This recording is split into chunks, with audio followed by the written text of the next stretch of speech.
Audiencia, buenas noches. Es un placer saludarlos en este nuevo episodio. Un episodio donde encontrarás relatos y encuentros paranormales con brujas, con estos seres antiguos que prevalecen aún en pleno siglo XXI. Así que si te interesa el tema, acompáñame. Mi nombre es Santiago y sumérgete conmigo a pactos siniestros.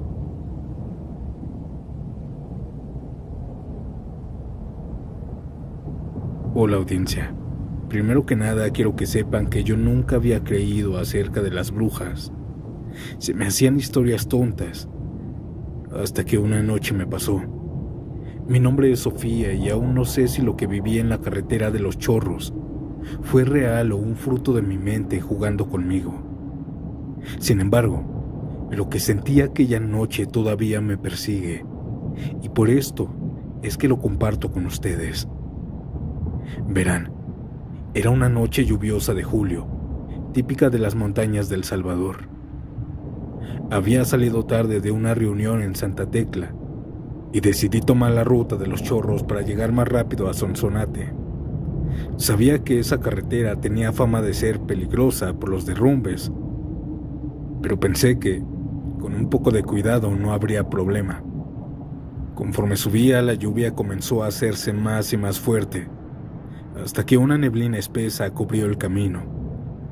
Apenas si podía ver, pero mientras iba manejando, un par de metros adelante, las luces de mi carro iluminaron algo extraño a la orilla de la carretera.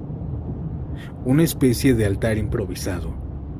Ahí estaba, con las velas encendidas a pesar de la lluvia, y una figura de barro que parecía representar a una mujer de largos cabellos.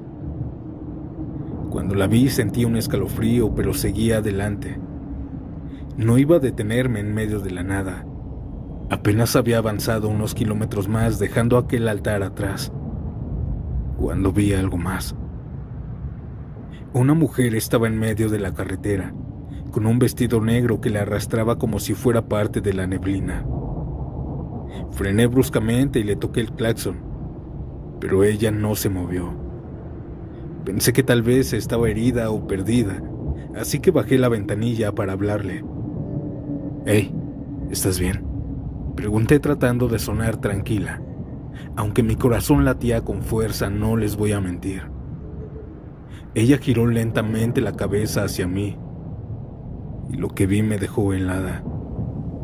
Su rostro estaba cubierta de arrugas profundas, su piel era grisácea, y sus ojos brillaban con un tono amarillento, como los ojos de algún animal. Cuando abrió la boca, aquella mujer dejó escapar una risa aguda que resonó como un eco en toda la montaña. No esperé a saber más. Cerré la ventana de un golpe y aceleré y pasé a su lado. Pero mientras manejaba, el camino no parecía terminar. Cada curva era igual a la anterior y la niebla se volvió más espesa. También empecé a escuchar un ruido extraño como el sonido de ramas golpeando el techo de mi carro. Y cuando miré por el retrovisor, vi algo aún mucho peor. La mujer, o aquella cosa que fuera, estaba detrás de mí, flotando a unos metros del suelo con el cabello ondeando como si el viento la empujara. Sus ojos brillaban con más intensidad y ahora murmuraba algo que no podía entender. Era como un cántico en una lengua antigua. De repente mi carro comenzó a fallar y el motor tosió. Las luces parpadearon y finalmente se apagó.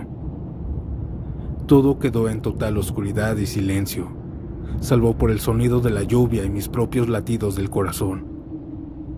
Intenté desesperadamente arrancar de nuevo, pero nada funcionaba. En ese momento la risa de aquella mujer volvió, esta vez mucho más cerca de mí. Miré al frente y ahí estaba ella, parada frente al carro. En su mano sostenía algo que parecía un hueso, y con esa cosa, con ese hueso, dibujó en el aire un símbolo. Sentí que el aire a mi alrededor se volvía pesado, como si algo invisible me presionara el pecho. ¿Qué quieres?, grité, aunque sabía que no habría respuesta. Esa mujer, levantó la cabeza y me señaló con su hueso. Y de repente, todo en mi carro comenzó a volar. Papeles, mi celular, incluso las llaves del encendido. En ese momento pensé que iba a morir, ahí en la carretera. Cerré los ojos y comencé a rezar pidiendo ayuda. Y fue entonces cuando un trueno fuerte resonó en la montaña. Y cuando abrí los ojos, la mujer ya no estaba. El motor del carro arrancó solo y las luces volvieron a encenderse. Sin pensarlo dos veces, pisé el acelerador y no paré hasta llegar al siguiente pueblo. Cuando conté lo ocurrido a un anciano del lugar, me miró con una mezcla de miedo y compasión. La bruja de los chorros. Se dice que protege las montañas y ataca a los que no respetan su territorio. Tuviste suerte de salir con vida. Audiencia, desde esa noche no volví a tomar esa carretera. Pero hay veces, cuando hay tormentas y estoy solo en casa, juro de verdad escuchar su risa lejana, como si me estuviera recordando que nunca estaré realmente a salvo. Buenas noches, audiencia.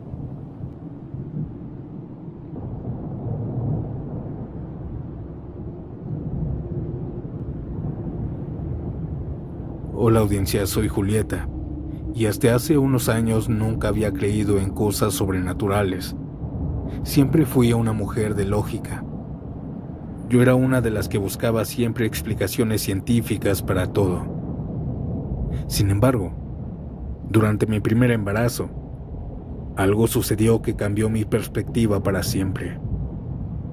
Vivíamos en un pequeño pueblo a las afueras de Puebla, un lugar donde las tradiciones y supersticiones estaban profundamente arraigadas. Y desde que mi embarazo comenzó a notarse, las mujeres mayores del pueblo no paraban de advertirme. Siempre me decían que me pusiera una cruz con alfileres en la pancita, o al menos una ramita de ruda detrás de la oreja. Decían supuestamente que era para proteger al bebé de las malas energías, de las miradas envidiosas y de cosas que solo ellas podían entender. La verdad fue más por presión que lo hice. Llevaba las cruces y la ruda, pero nunca creí que algo malo pudiera ocurrir. Lo hacía solamente para que me dejaran de insistir. Pero todo cambió en mi último mes de gestación. Cada noche mi esposo y yo comenzábamos a sentirnos algo extraños. No sé cómo explicarlo, pero nos sentíamos observados en nuestra propia casa, como si alguien más estuviera con nosotros en la habitación. No habían ruidos, no habían movimientos, solo una sensación extraña y desagradable de ser profundamente vigilados. A veces pensábamos que eran nervios por la llegada del bebé, pero cada noche esa sensación se hacía más fuerte, y tal vez supimos por qué. Una madrugada, cerca de las 3 de la mañana, mi esposo despertó de golpe. Me dijo en voz baja que sentía como si alguien estuviera afuera, mirándonos, aunque yo intenté calmarlo y él insistió. Se levantó sigilosamente descalzo para no hacer ruido y se acercó a nuestra ventana que da hacia la calle. Recuerdo perfectamente cómo abrió la cortina con cuidado, como si no quisiera alertar a quien estuviera afuera. Y al abrirla, parada al frente a nuestra casa, había una mujer muy vieja, encorvada, vestida con una capucha negra que lo cubría casi todo el rostro. Sus ojos eran completamente blancos, sin pupilas, y ella nos miraba fijamente, como si pudiera atravesar la cortina con la mirada. Al verla, mi esposo se quedó totalmente helado, pero lo más aterrador ocurrió segundos después. Aquella anciana, en lugar de retroceder o gritar, simplemente dio media vuelta y empezó a correr. pero no era el trote cansado de una persona de su edad. No, corría como si fuera alguien joven y ágil, con una velocidad que no tenía sentido. Mi esposo, asustado, cerró las cortinas de golpe y me dijo que no me preocupara, aunque su rostro estaba pálido. Esa noche no pudimos dormir. Fue la única y última vez que vimos a aquella anciana. Pero esto no acaba aquí. Cuando nació nuestro hijo, las mujeres del pueblo me dijeron una nueva advertencia. «Hey, pon unas tijeras debajo de la almohada del bebé para protegerlo de las brujas». Yo ya estaba harta de sus supersticiones, así que lo ignoré. Pensé que no tenía sentido seguir con esas creencias cuando todo había salido bien, y aquella anciana tal vez solamente era una vecina. Sin embargo, la primera noche en casa con mi bebé cambió todo. Mientras dormía, entre sueños sentía algo extraño. Sentía como si algo o alguien me estuviera quitando a mi bebé de los brazos. No era un movimiento brusco, fue más bien un deslizamiento, como si el bebé se me estuviera escurriendo de los brazos por sí solo. Al despertar sobresaltada, vi mis brazos y el bebé ya no estaba. Miré a los lados pensando que el bebé se había caído, pero tampoco. Y fue entonces cuando escuché su llanto. Mi esposo y yo nos levantamos de un salto y seguimos el sonido desesperados. El llanto de mi bebé venía de las escaleras. Ambos subimos corriendo y lo que vimos nos dejó sin aliento. Nuestro bebé estaba en el último escalón, casi llegando a la puerta de la azotea. Mi esposo lo tomó rápidamente en brazos y yo no pude contener el llanto. ¿Cómo había llegado hasta ahí solo? Mi bebé no podía ni moverse y no había nadie más en la casa. Fueron las brujas, me dijo mi esposo algo asustado. Esa madrugada me convencí de que todo lo que las mujeres del pueblo decían era real. Y desde entonces puse las tijeras debajo de la almohada de mi bebé, ahí en mi cama y en su cuna. Y así, solo así no volvimos a experimentar nada sobrenatural. Pero el miedo de esa noche nunca me abandonó. Ahora tengo 50 años y escribiendo esto aún me da miedo. Y ahora entiendo que a veces las cosas que parecen superstición tienen raíces en algo que va más allá de la lógica. Algo que no podemos y no queremos aceptar. Hasta que lo vivimos, como yo.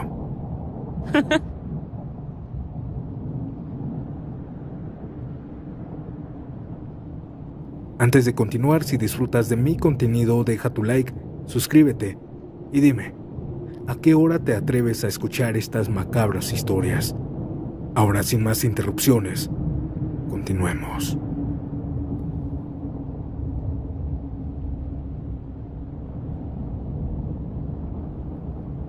En el pueblo donde crecí siempre había escuchado historias sobre las famosas bolas de fuego. Seguramente ustedes también lo han escuchado. Los ancianos decían que eran brujas que se transformaban para recorrer el monte en busca de víctimas o hacerse rituales. La verdad, siendo escéptico, nunca les creí. Pensaba que eran cuentos para asustar a los niños y que nadie se atreviera a salir de noche. Sin embargo, todo cambió una madrugada cuando junto con mis amigos me tocó vivirlo en carne propia. Era temporada de cosecha, y como siempre, salíamos temprano a trabajar en los campos de maíz. Esa madrugada el reloj marcaba las 3:30 de la mañana, cuando tomé mi machete, una linterna vieja y un morral con algo de comida. Mis amigos Roberto y Luis ya me estaban esperando en el camino que conducía al monte. El cielo estaba despejado y la luna iluminaba apenas lo suficiente para no tropezar con las ramas o los hoyos. El aire era frío y el silencio solo era interrumpido por el canto lejano de algunos grillos. Todo iba normal, completamente normal como cualquier día. Y mientras avanzábamos hacia la siembra, conversábamos en voz baja para no despertar a los perros de las casas cercanas. A medida que nos adentrábamos al monte, las luces de las casas desaparecieron y solo nos quedamos nosotros, rodeados de oscuridad y el sonido de nuestras propias pisadas. Cuando llegamos al campo nos dividimos como siempre. Cada quien se encargaba de revisar una parte del maizal. Y mientras yo estaba cortando unas mazorcas, Roberto llamó mi atención con un silbido bajo. Lo vi señalando hacia el cielo con una linterna apagada. Levanté la vista y ahí fue cuando lo vi por primera vez. Era una bola de fuego, parecía una llama flotante, como si alguien hubiera encendido una antorcha en el aire. Pero no estaba quieta, se movía. Al principio era lento, como si estuviera explorando a lo lejos. Escuché a Luis maldecir en voz baja y cuando me giré, noté que habían más. Al menos 3 bolas de fuego flotaban sobre los maizales. Aquellas bolas de fuego iluminaban el monte con un brillo anaranjado que me hizo sentir escalofrío. «Escóndanse», susurró Roberto. Todos nos agachamos entre las hileras del maíz. Nosotros nos quedamos quietos, apenas respirando, y mientras las bolas de fuego se acercaban, noté que no eran bolas de fuego normales. A medida que pasaban sobre nosotros, podíamos escuchar un zumbido extraño. Era como si el aire vibrara. Sus movimientos no eran naturales. Subían, bajaban, giraban en círculos, y en ocasiones parecían detenerse, hasta en los propios maizales. Todo esto sin quemar nada. Al ver esto, y al estar tan cerca de esas cosas, sentí un miedo profundo, como si algo ancestral me estuviera observando. Luis, quien estaba agachado a unos metros de mí, trató de moverse para mejor ocultarse, pero accidentalmente pisó una mazorca seca. El crujido resonó en el silencio del monte y en ese instante, una de las bolas de fuego cambió de dirección y se dirigió hacia donde estábamos. Mi corazón latía con fuerza y yo estaba muy asustado. Me pegué lo más que pude al suelo, sintiendo el frío de la tierra húmeda en mi cara. Y mientras la luz anaranjada iluminaba los tallos de maíz sobre mi cabeza, pude ver cómo Roberto apretaba su machete con fuerza. Pero todos sabíamos que no serviría de nada. Aquella cosa, aquella bola de fuego pasó flotando justo encima de nosotros. Y lo más aterrador fue que por un momento sentí el calor, como si el fuego fuera real y pudiera quemarnos. Sin embargo, no se detuvo. Aquella bola de fuego siguió su camino hacia el fondo del monte, donde otras 2 bolas de fuego se unieron a ella. Nosotros nos quedamos quietos un buen rato, sin atrevernos a levantarnos. Y desde nuestra posición vimos cómo las luces se reunieron en el punto más lejano del monte, justo donde empezaba el cerro. Ahí se detuvieron y comenzaron a girar en círculos, como si estuvieran haciendo algún tipo de danza. Era hipnótico y aterrador a la vez. No entendíamos lo que veíamos, pero sabíamos que no era algo normal. Era aquella leyenda que decían los ancianos, las famosas brujas. De repente aquellas bolas de fuego se elevaron al mismo tiempo, como si hubieran terminado lo que sea que estuvieran haciendo, y desaparecieron hacia el cielo. Fue entonces cuando el monte quedó en silencio absoluto. Ni un grillo, ni un murmullo en el viento. Solo nosotros, temblando entre los maizales. Cuando finalmente nos levantamos, nadie dijo una palabra. Recogimos nuestras cosas y nos apresuramos a salir de ahí. No paramos de correr hasta que estuviéramos de vuelta en el camino hacia el pueblo. En ese tiempo tenía 20 años y con gritos desperté a mis papás contándoles. Mis hermanos se unieron a mi historia y quedaron asombrados. Claro que mis padres, mi mamá y todos los del pueblo las habían visto, pero de lejos, flotando en los cerros. En cambio yo las vi a unos cuantos metros de mí.